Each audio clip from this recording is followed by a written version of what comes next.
हमारे घर महेंद्रपुर शहर पड़ते हैं। पिताजी का नाम राजा महेंद्र सिंह है, माँ के नाम सती प्रभा है। मैं दो भाई का भैयारी हूँ, एक बहन और एक भाई। राजा महेंद्र सिंह का दो संतान शंकर कुमार और ये मेरी बहन सुशीला कुमारी है।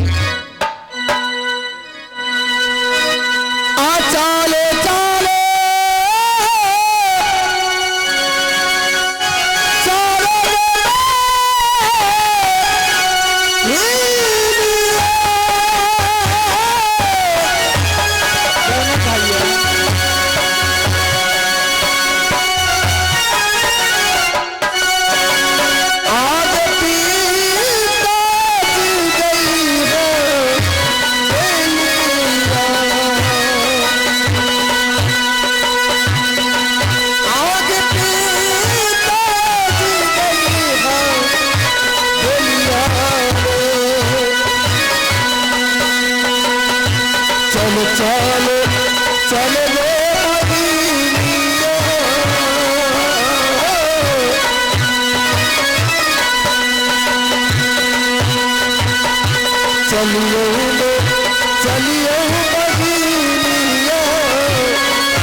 हेलो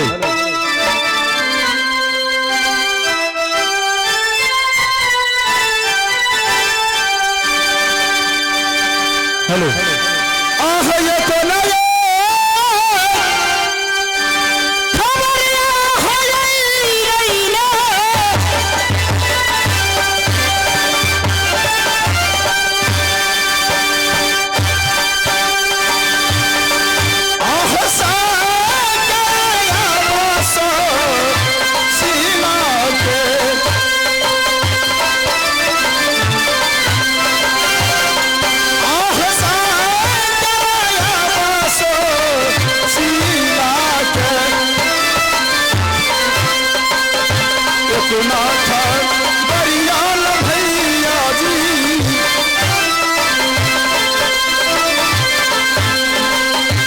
सुना था बरिया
चल चल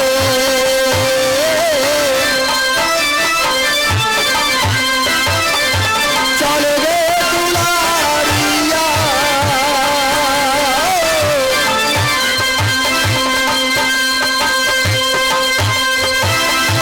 चल चल चल रे दुलारी रे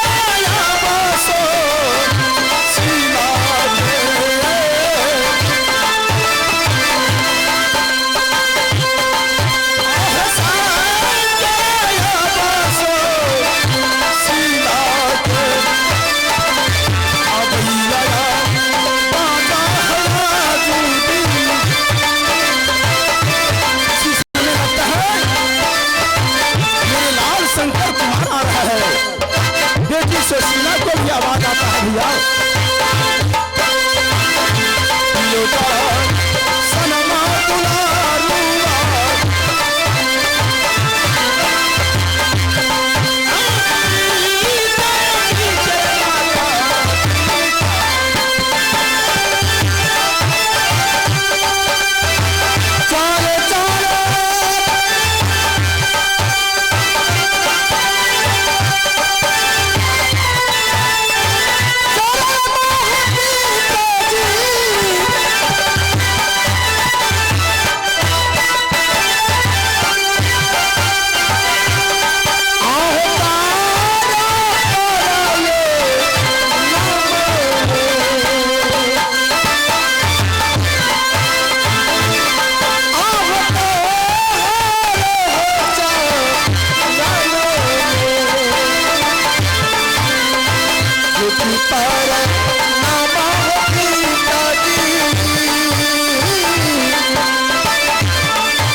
खुशी रहो शंकर कुमार, आशीर्वाद देता हूं बेटी सुशीला।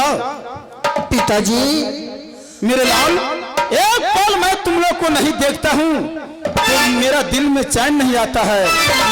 आज कोई काम से तुम दोनों भाई बहन को मैं बुलाया हूं। ऐसा कौन सा जरूरी हो गया पिताजी? तुम दोनों भाई बहन ऐसे खेलते धूपते रहता है, मेरे साथ चलो, स्कूल में जाकर तुम्हें दोनों भाई बहन को एडमिशन करवा देता हूं। पढ़ो लिखो ताकि आगे चल के तुम लोग होशियार बनोगे। वो तो है पिताजी, पढ़ेंगे लिखेंगे, होशियार क्या हो सकता है? अगर भाग में लिखा होगा तो कुछ भी हो सकता है। बच्चे का भविष्य कोई नहीं जानता है कि आगे चल के क्या बन पाएंगे।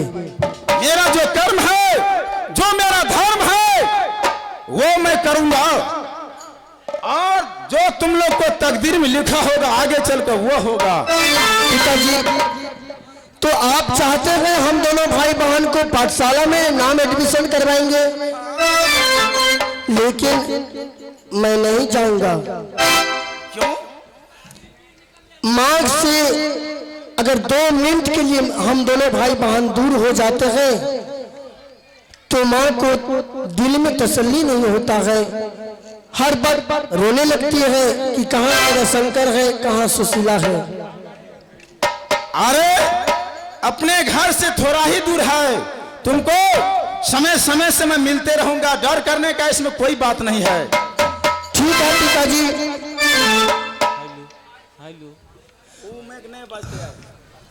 आपके आदेश को हम पालन करेंगे, उससे पहले मां से दर्शन करवा दीजिए। उसके बाद मैं जाऊंगा। अपनी माँ से मुलाकात करो, उसको बाद में चलेंगे।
अरे तुम लोग आ गई तो ठीक है, सब आदमी अपना नाम एडमिशन कराओ।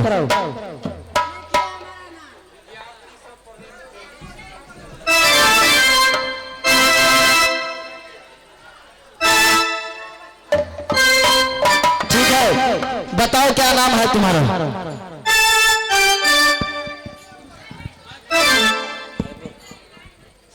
बोलिए मास्टर साहब, क्या हुआ? माया जी नाम है।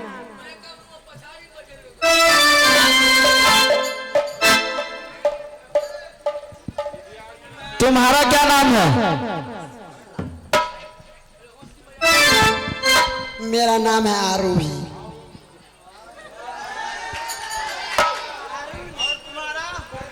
चंद्रमुखी।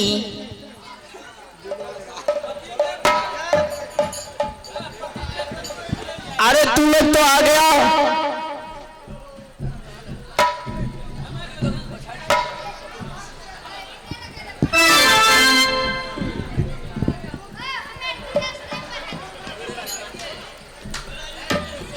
चल।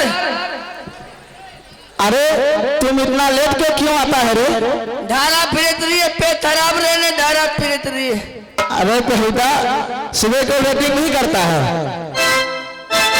अरे यहाँ लेटिंग नहीं करना है रे। अरे यहाँ पे नहीं लेटिंग करना है।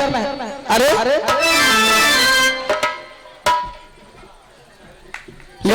लेटिंग करके गाड़ पोछता है रे।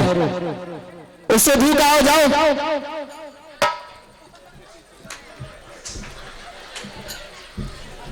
देखो तुम अपना नाम बोलो। तो सर पहले हमारा नाम लीजिए। क्या बोलो? हमारा नाम लीजिए ने। बोलो। लीजिए, हमारा बाप का नाम है एलहा। एलहा? बाप का नाम है एलहा। अरे सही नाम बताओ। बाप के नाम एलहा सर। बाप के नाम एलहा। घोल है बलहा। घर है बलहा। हमारा नाम बकलहा। तुम्हारा नाम बकलोला है रे? हाँ सर। बकलोलहा। कत्ता बची हमें? इस साइड बैठो तुम। और तोरी की लात में नहीं बता दबा। नहीं इस साइड बैठो। मैं तो छिलो तो फूस देते हमारे। चलो मैं जो पढ़ाता हूँ वही पढ़ो। दे दे पढ़े बच्चे दे पढ़े। हाँ। अरे उधर कहाँ जाता है? इधर आओ। हेलो इधर आओ। छोटा लेडीज क्लास में कहा जाता है? इधर बैठो। अचगोर में दार है थोड़ी देर में लात में चल जाती दरमियाले रहती है। मैं यहाँ बैठो। यहाँ लेडीज लाट में मत जाया करो। दे थोड़ी दे। आना ताना पैठा दबोगी। पैठा दबो।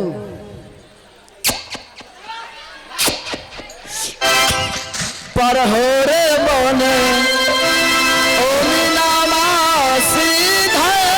पर हो रे बने ओ मीनामा सीधा।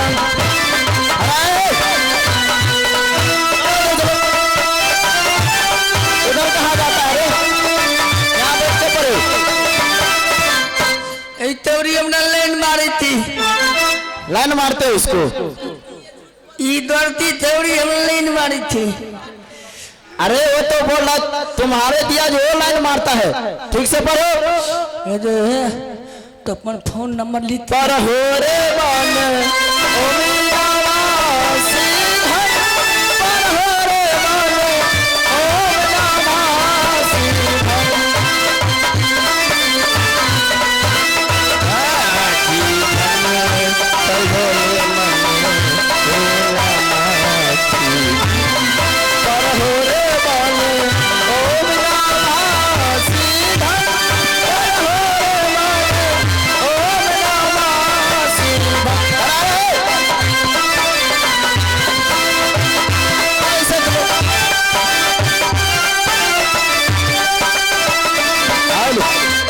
देखो मैं तुमको बोल दिया हूं ना उधर नहीं जाने का।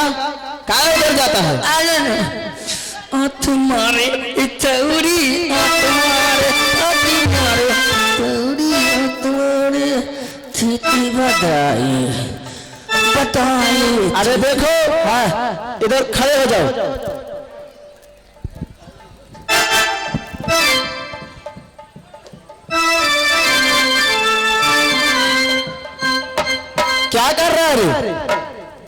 तिल लड़ता थे जो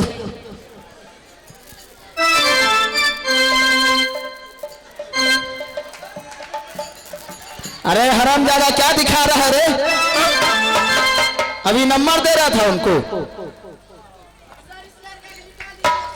तू तो लेते हमरा हाथ में है तो तू तो मैं तो अभी देख रहा था, नंबर दे रहा था तूने। नंबर तो मैं तो दूंगा।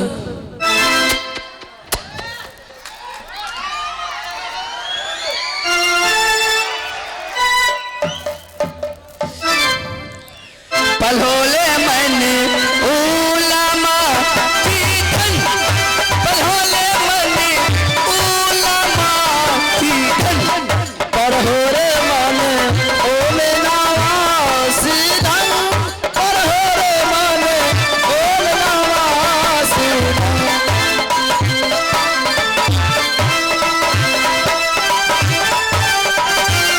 अरे ये क्या कर रहे हैं? एक सफल छो ये दूसरा खरीद लो।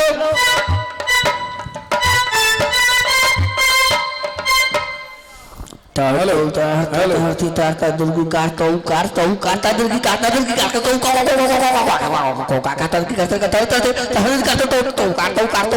काटता हेलो